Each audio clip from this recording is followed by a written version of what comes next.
SeatGeek is the easiest way to find the best deals on tickets to pretty much any live event. Concerts, sports, theater, comedy, whatever you want. Download the SeatGeek app today and enter promo code SEATS to save $20 on your first purchase. Welcome back to the Sports Beat KC podcast. This is Jesse Newell, KU reporter for the Kansas City Star. I'm joined once again this week by CJ Moore of the Athletic and Bleacher Report. CJ, how's your week going? Jesse, busy. How you doing, man? Good. Yeah, busy is the right word because it is kind of the middle of conference schedule. This is when things start to heat up, you know, cliche-wise, when it gets the coldest outside, which I'm sitting here in Hadel Auditorium, which is next to Allen Fieldhouse, in my full coat as it's 5 degrees outside. But again, the basketball, it is fully college basketball season now, with college football ending up last week, and now Kansas 3-1 in Big 12 conference play, took victories at TCU last week and at home against Iowa State. Let's just do a state of the program here, CJ. I guess, what do you see from the Jayhawks? What did you see from them in this last week, and what do you think about them moving forward here? Got a home game against Kansas State on Saturday, and then big Monday at West Virginia coming up on Monday. Oh, man, state of the program. Well, I think they are fortunate to have the record they have, considering what their defenses look like and how they just continue to get pounded game after game on the boards. To be 3-1 at this point in the Big 12 is just kind of crazy. Like, what do they rank in defensive efficiency in the Big 12? Let's see. They're moving on up, but yeah, it's just kind of been a wild ride. Like, it's nothing like a Bill Self experience you're used to. Yeah, and again, KU was 10th going into the Iowa State game, I believe, and that actually was the best defensive performance that KU has had in Big 12 play, which kind of seems crazy because watching that game, it really didn't seem like KU was dominating defensively. But yeah, now up to quote 8th defensively. I wrote about this in my last story, CJ, but KU in those 4 games, if you combine all the points together, points scored versus points allowed, KU is +3 in terms of point total, yet 3-1 in those games. Yeah. So that's a pretty good mark for KU. Pretty good for Bill Self to kind of pull the rabbit out of the hat and push the right buttons and win those close games, which KU seems to do every single year. But, you know, let's talk about the defense. I guess I'm kind of a broken record at this point. It feels like I've written about this kind of a couple weeks in a row, but it seems to me like a first half and a second half thing. And it seems to me like a not tired and a tired thing. And until the Jayhawks hear official word from Silvio de Sousa or Billy Preston from the NCAA to get those guys eligible, especially Billy Preston, it just seems like kind of the same old rut over and over again, which is Devontae Graham's going to get leaned on crazy amount of minutes, Steve Mikhailuk and LaGerald Vick the same way, and those guys just can't be as fresh in the second half as they are in the first half. So KU's going to give up points in the second half. From there, it's just a matter of trying to outshoot and outscore the problems that they have. And again, to their credit, they've been able to do that in 3 out of 4 games to start the Big 12 season. Yeah, it's I feel like you could just pop on last week's podcast, but you know, please listen to both of them. But the points we make will probably be a lot of similar things. You know, I've said it again and again. This team can defend when they play with energy, and they get really average on defense when they don't. And I think that that first half, second half look that you took at it was just hit that on, you know, really showed that's the case, because obviously you're going to have more energy in the first half. The rebounding is just what's crazy, that they just continue to get killed on the boards like they do. And you know, that's what really puts pressure on your defense, because you know, it's hard enough to get a team stopped on the first shot, but when you're giving them second and third looks, that's just crazy. And you know, I do think that coming up here, K-State this weekend, that should be something that's not a huge concern. I'm just pulling it up now. K-State's not a great offensive rebounding team. And so, you know, you would hope that you can handle that. But then next up is West Virginia. And I don't even need to look at the number to tell you, I'm guessing West Virginia is one of the best offensive rebounding teams in the country, because they always are. So that's going to be concerning here coming up. And one thing that I was thinking about the other day was, like you said, what are they? You said they're +3 in point differential. Yeah, +3 through 4 games. It's not, while it's crazy that they're, you know, 3-1 with that record, it's not that much different than what was going on last year. if I wrote about this last year, their point differential and like efficiency margin in conference play compared to other teams with similar records in other leagues who like profiled out to be high seeds was crazy low. Like it didn't make sense that they had the efficiency margin they had and the record they had last year. I can click back on it real quick. They were in conference games last year. They were about, let me do the quick math, 5, 6. They were 7.7 points better per 100 possessions than their opponent. That's not very high for a team that went 16-2. Like, that's just insane. Yeah, I mean, it's just that Bill Self / Allen Fieldhouse magic formula / as much as we've talked about with this team and it being lacking, it's also toughness or competitiveness or whatever you want to say down the stretch because coaching. Yeah, I mean, you can go through all those things, but again, KU's winning close games. Here are their losses this year: Washington by 9, Arizona State by 10, Texas Tech by 12. And so now you can count, okay, Kentucky won by 4. When Nebraska won by 1, we were both at that game where KU executed down the stretch. Texas won by 6. TCU won by 4. Iowa State won by 5. I mean, this is the formula for KU basketball over the years. They keep defying. There's really nothing out there that would make you think, okay, KU's just going to win whatever it is, 75 or 80% of the close games that it gets into. But year after year after year, that's just what happens, and that's what separates the Jayhawks from the other teams in the Big 12 Conference standings. And even with this team that seems so dissimilar from years past, that trend has continued so far, and that's the reason I keep saying head above water, but I think I really mean it. Like, KU has kept its head above water in the league race, when really, if KU was 2-2 or 1-3, it would be out of this thing by now with the competition that's at the top of the Big 12. But so far, the Jayhawks aren't in, Bill Self said this well, they're not in great shape, but they're not in horrible shape. I mean, there's so much so many conference games left. I mean, basically the Jayhawks have to go on the road and win in Lubbock. I mean, no team has ever swept Bill Self in the regular season. It's a big reason they've had those 13 straight conference titles, so that's going to be a huge game. But until then, you steal a couple more on the road, you keep holding serve at home, and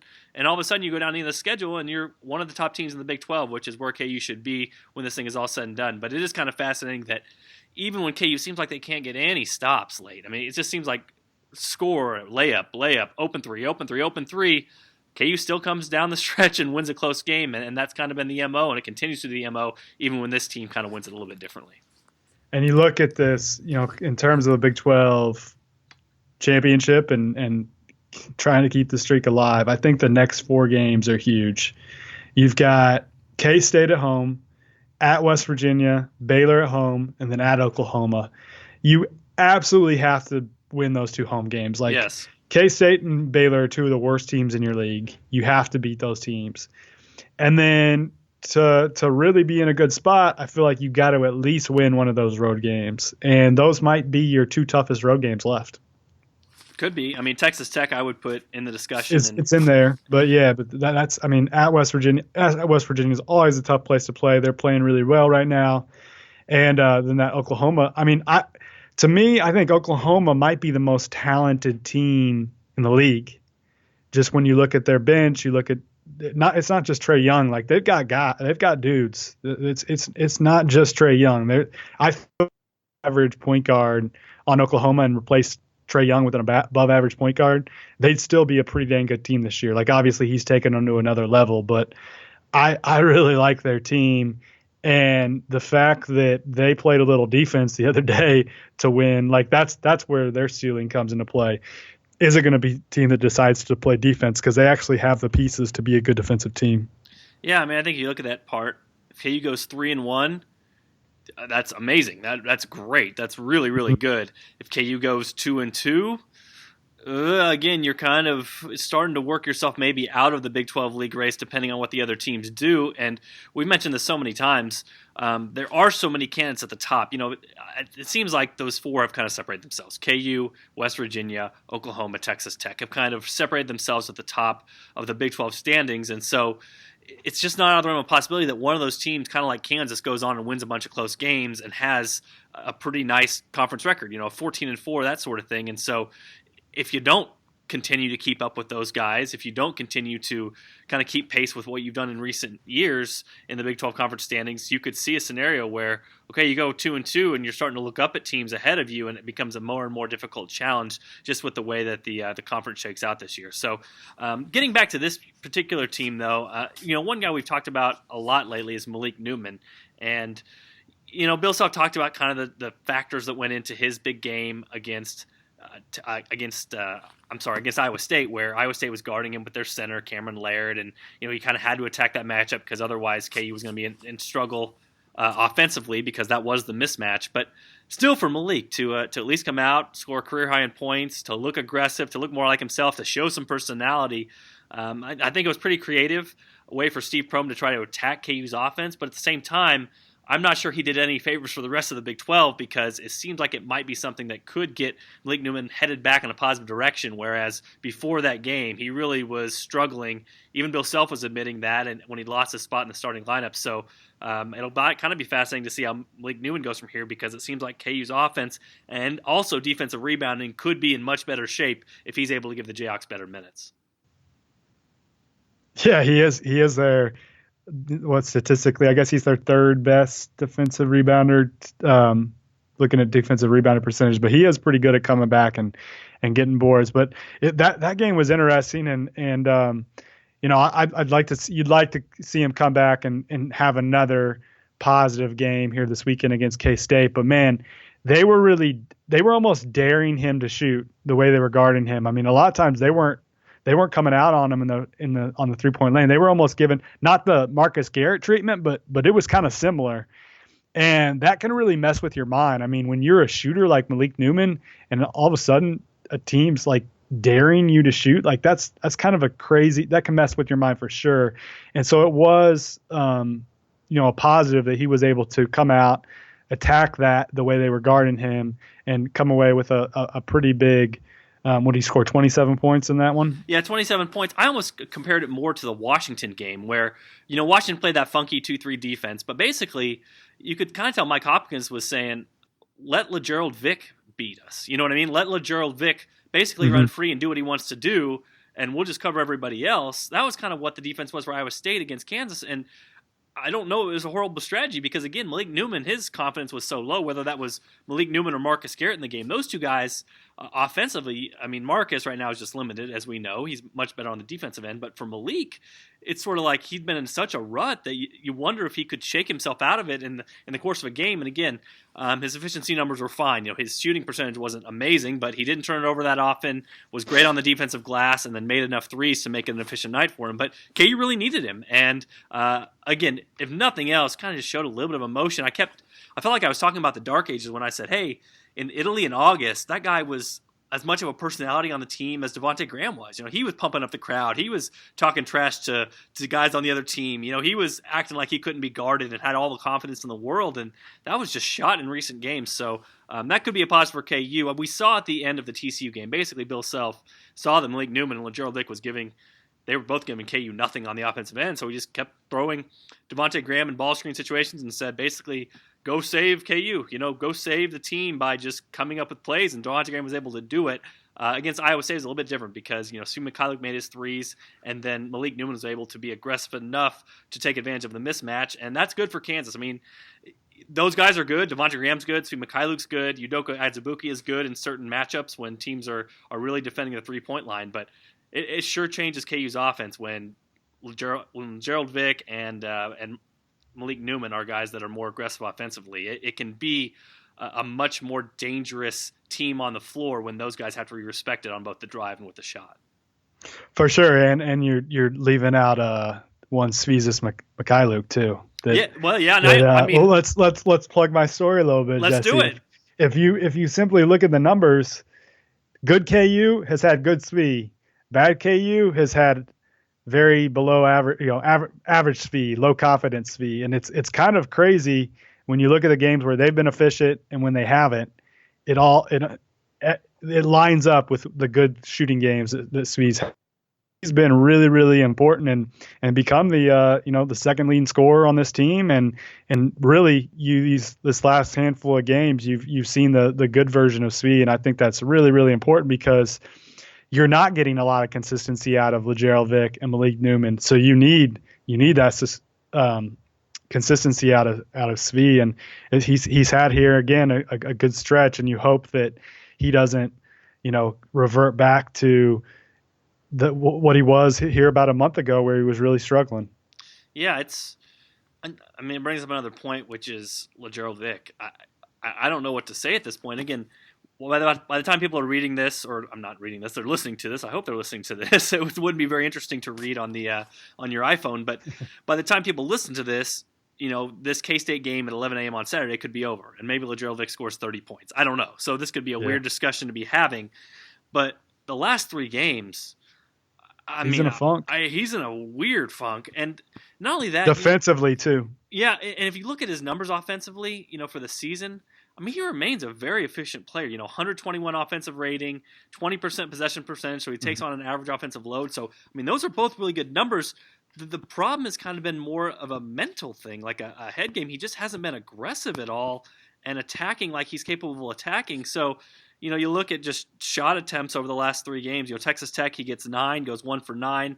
TCU, he gets 4 field goal attempts, and then Iowa State again, he takes 9, but it's just not the same LaGerald Vick that was there early in the season. And the guy has crazy athleticism. The guy is able, maybe better than anybody else on the team, to get to the rim by himself off the dribble and score there just because of the gifts he has. But it's just been too much inconsistency. It's been too much of a no-show for him lately, and KU desperately needs him. And it does make you wonder when you hear Bill Self in post-game talking about guys and being amped up to play and playing with energy and kind of bringing it consistently. Your mind kind of wonders, like, who is he talking about specifically in this situation? And right now, I would have to think LaGerald Vick is the guy. That's the question mark. Bill Self's always been great about pushing the right buttons and figuring out what motivates guys and doing whatever it is to get those guys to play at their highest level. In mid-January, I think it's a question mark with LaGerald Vick. I don't think Bill Self right now knows how to unlock the best LaGerald Vick, because at this point he remains an efficient player, but he's a guy that just is either sky high or is a guy that KU can't rely upon. He's just completely inconsistent. So I don't know. He's a wild card right now for the Jayhawks. Could be a great wild card, could be a totally negative wild card, but the last 3 games the Jayhawks have needed him, and he really hasn't shown up. Yeah, they almost need, for them to be good, they usually need 3 of 4 of Graham, Svi, Vick, and Newman to be rolling, to be their good versions. They can afford to have one of them kind of fall off, but man, it gets tough when you get like 2 of them having a bad night. So the fact that maybe Newman's kind of getting back into it, and like you said, this summer and when he was in high school, that was his reputation. He was a scorer. He was a guy that maybe flap his lips a little bit, was super, super confident type dude, and maybe he's getting back. It was one game. It's not it was one game where teams weren't really guarding him. So let's kind of wait and see here. But they could definitely use him get going again. Yeah, let's bring back defensively too. You mentioned the point kind of just in passing earlier, but this is kind of complicated math for Kansas when you look at it. I'll start with, I always kind of go back to this a lot, but I think it's important. It's pretty interesting to me when we talk about the 4 factors of basketball and Dean Oliver and his kind of game-changing study with it. Basically, there's 4 factors that determine how you do both offensively and defensively. You got shooting, that makes up 40%. You got turnovers that make up 25%. You got rebounding, which makes up 20%. And you've got allowing free throws, which makes up 15%. You talked about it with Kansas. The Jayhawks actually have had pretty decent first shot defense, even though it doesn't seem like it a lot of the time. And if you go in Big 12 play, let me click on it real quick here. The effective field goal percentage against Kansas, now it's up to 5th with the performance against Iowa State, but that number was 1st going into that game. So the Jayhawks first shot defense hasn't been completely awful. But again, you have to add other factors in there. Like, you can't just be good at one and then hope the others fall in line. And for KU, it's kind of an interesting point because they're last in the conference in defensive rebounding, and they've been a very passive defensive team up until late in the Iowa State game, where they got super huge clutch steals late to not only get zeros on the Iowa State end, but also get 2 points on the other end, 2 or 3 points when there were fouls involved, and get those clutch plays down the stretch when they really needed points. So for KU, it's like one of those 2 needs to go up. Either the turnovers need to go up or the defensive rebounding needs to go up. And without Sousa and without Preston, it's kind of like on a night-to-night basis, you don't know which one to rely upon. So it's kind of fuzzy with this defense right now. I mean, the Jayhawks look tired in the second half, and they're not great at communicating, and the switches aren't always solid, and it seems like there's some confusion out there. And then you add on top of that you're not sure if it's going to be a good rebounding night or a bad rebounding night, or a good turnover night or a bad turnover night. And it just seems like KU's just kind of out there running through the motions defensively, whereas throughout Bill Self's entire 15 years, you could always kind of bank on an identity of force the team to a bad shot, get the rebound. Force the team to a bad shot, get the rebound. So this is just a little bit different defensively than what we've seen from Kansas, and it makes it, I think, a little bit unsettling for fans to watch this after seeing the consistency of the Jayhawks for so many years on that end. Yeah, it comes down to numbers and just the personnel, I think, and so we're still waiting to see if that personnel will ever change, and I don't know. I mean, Jesse, we should probably talk about it at some point. What do you think? You're around Self week in and week out, and I feel like he's had stretches where he's optimistic, and then he stretches where like, golly, is this ever going to happen? Where would you put the mood right now? It's tough because, last week before the TCU game, he put Billy Preston and Silvio de Sousa back in practice with the first and second teamers. So that indicates to me that he was basically expecting news even that Friday. And now here we sit a week later, still nothing as of 3 o'clock Friday afternoon.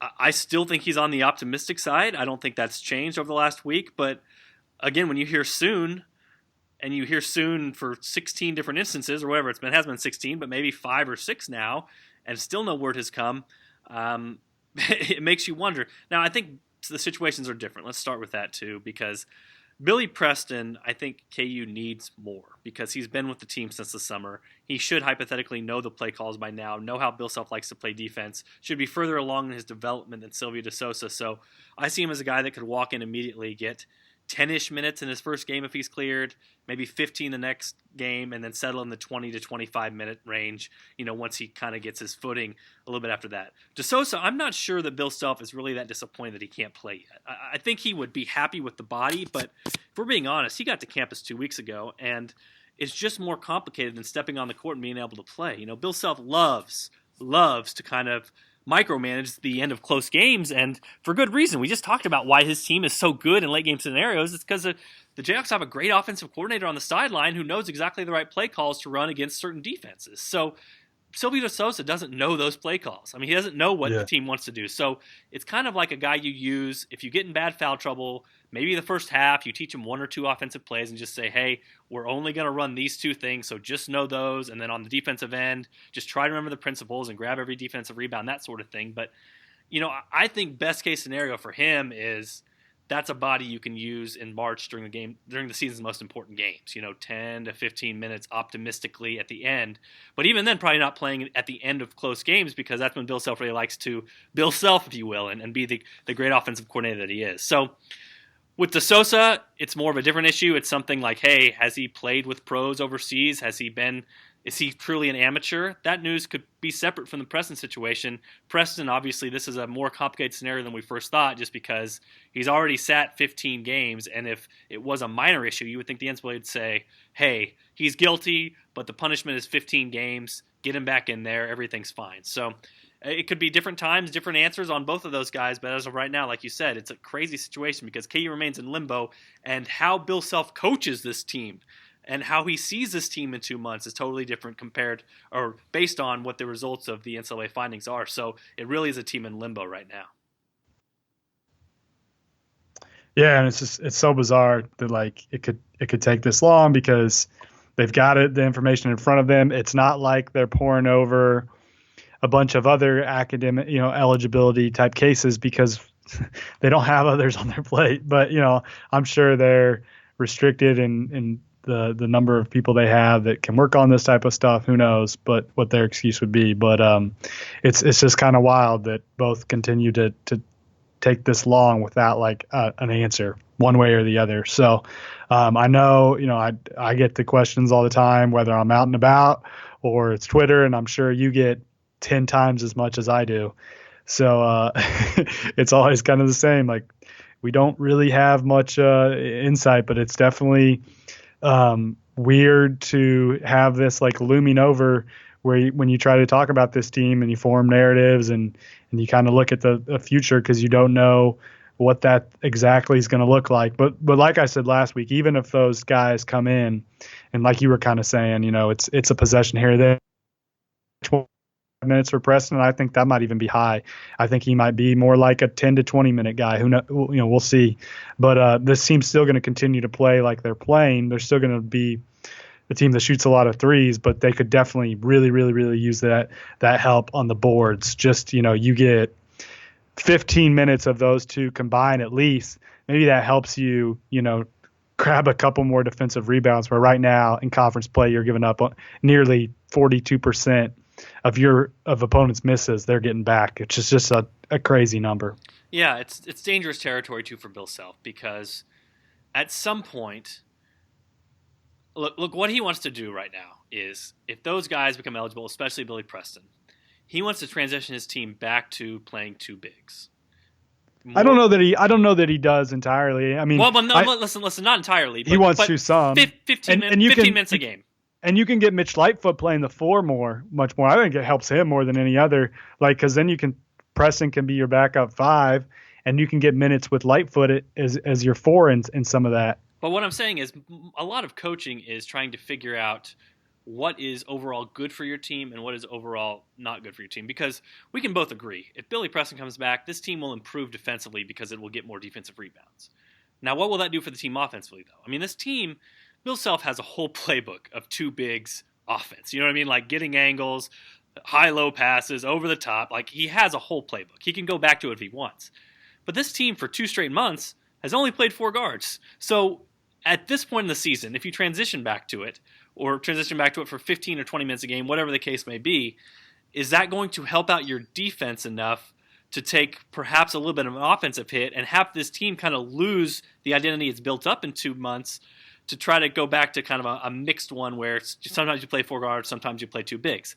I don't know that answer, but I think it gets more dangerous as the day goes on, because at some point you have to just decide for yourself, like, do you just have to go with what you got? Is it too late in the season to try to reverse course and do a U-turn with what you've been doing for so long and say, hey, this is better for the team moving forward, even though you're really getting a late start at trying to do this? And so for Bill Self, that just kind of, I think at this point, and he probably would never say this on the record, and he probably wouldn't really accept this just because KU is so thin overall as a roster, but it's almost like you would just rather have word one way or the other. I mean, just know. Yeah. Just know. Yeah, like, know. If Billy Preston isn't going to play, it's almost like it would serve Self better to know that right now and just be able to know that with his team. And then what you do is you probably slow down the pace a little bit. You probably play Sam Cunliffe through more of his mistakes. You probably play Mitch Light through more of his mistakes. Try to get those other guys breathers and know that it's a longer season. You kind of have to play the long game with it. But as it stands right now, they kind of just have to keep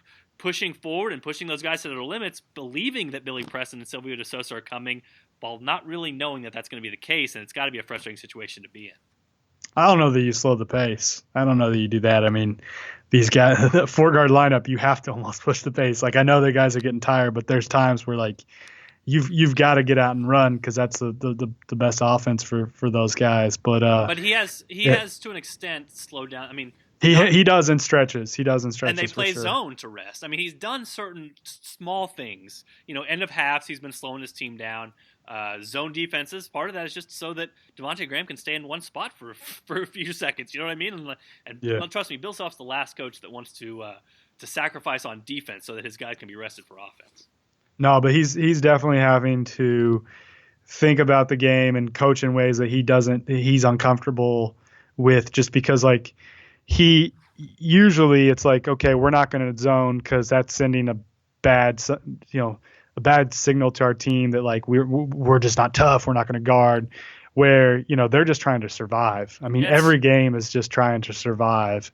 And that's what it's the reality until they get more bodies. It's just, and even when they get more bodies, I think they're still going to be a team that's just plays a lot of close games and it's just trying to survive. So, it's a weird season, man, and you just kind of they've got to break it down into little segments and, like, get through this next 4-game segment 3-1, after that, the schedule kind of lightens up for a bit, and then the end of the year, it'll stretch where they go West Virginia, Oklahoma, Texas Tech, Texas, Oklahoma State to end it. So, Oklahoma State's probably the worst team in the league, but that's right before that, that's a pretty brutal stretch. But 3 of those games are at home, so there's a way they can go out and win this league, but it's going to be. I hope Kansas fans have strong hearts. Go get your heart checked, because it's going to be kind of a crazy next couple months.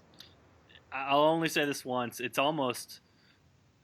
Listen, if KU does this the 14th straight year against this conference and does something no other team has done, it's amazing. And it's an amazing streak. Put it at the top of the list of his most impressive coaching jobs if it happens. Yeah, well, and also to do it 14 years in a row, this will never be done ever again in the history of college basketball. I mean, I will say it. I guarantee this will never be done. Even in horrible conferences, it shouldn't be done, especially in the Power 5 sort of thing. I mean, it's amazing.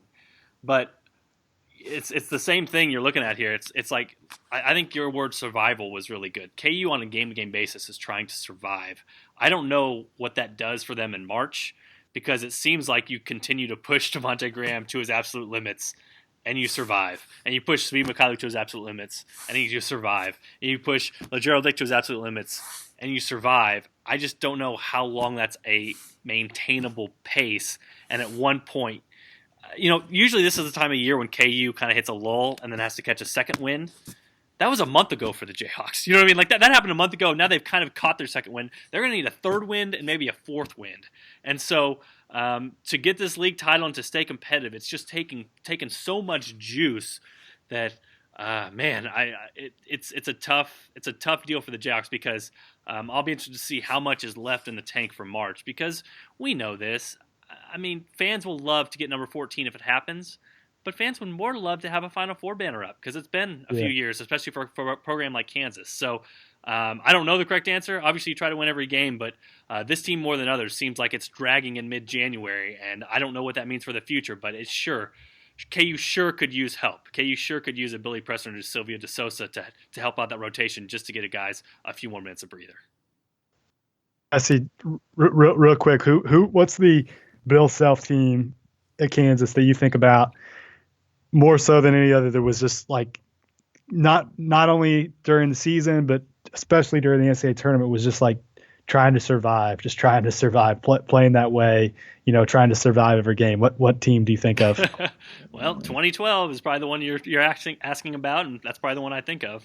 Yeah, I mean that's we talk like that, and that's a team that had a thin bench, and throughout the NCAA tournament was just trying to survive. I mean, Bill Self probably ran more triangle and 2 during that tournament run than in like a 3-game stretch than he ever has. So who knows? I mean, while we're talking about this being, the way we talk about this team is like one of the worst teams Bill Self's ever had. And I mean, they at this point they're up there, but who knows? Because I think a lot of people talked about that group that way, and they ended up somehow sneaking into a national championship. So we'll see. And I don't think it is one of his worst teams, just because, again, I trust the numbers. And KU 10th in Ken Palm. I mean, when you make threes, that's a good feat, and they've beaten some teams really bad early in the season. I know that's not the same team that's taking the court right now, but I will also say this about the two teams comparing them.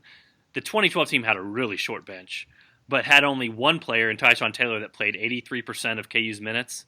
Mm-hmm. If you go down the line for KU this year, Devontae Graham, 89% of KU's minutes.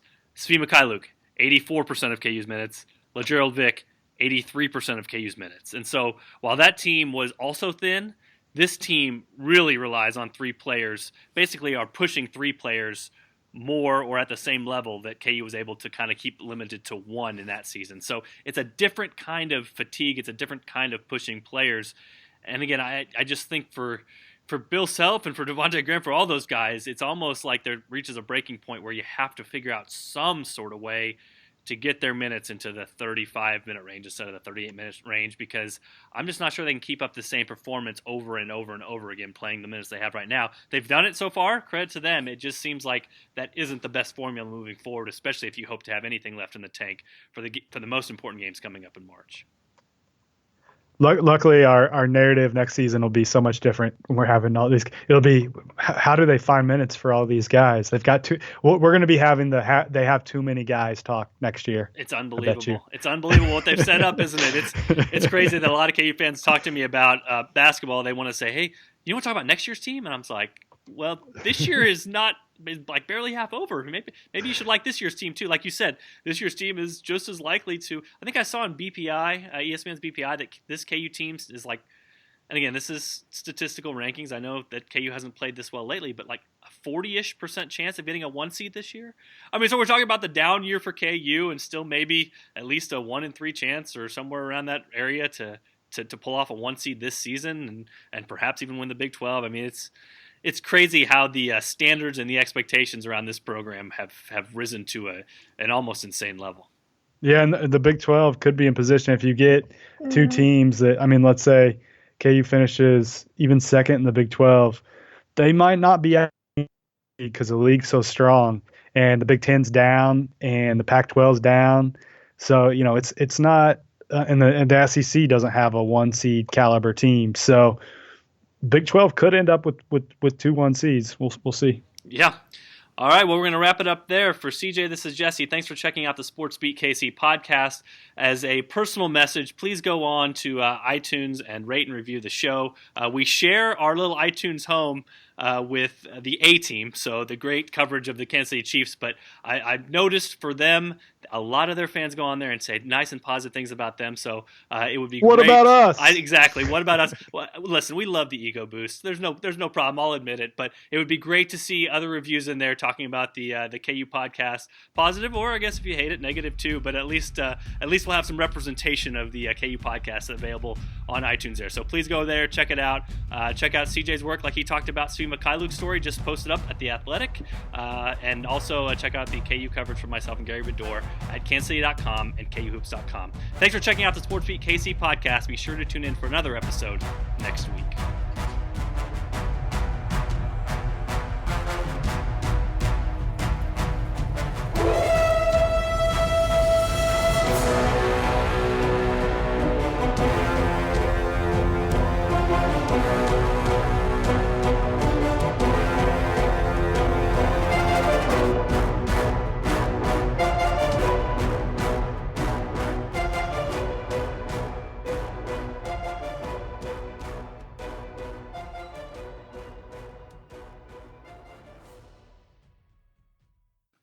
SeatGeek is the easiest way to find the best deals on tickets to pretty much any live event. Concerts, sports, theater, comedy, whatever you want.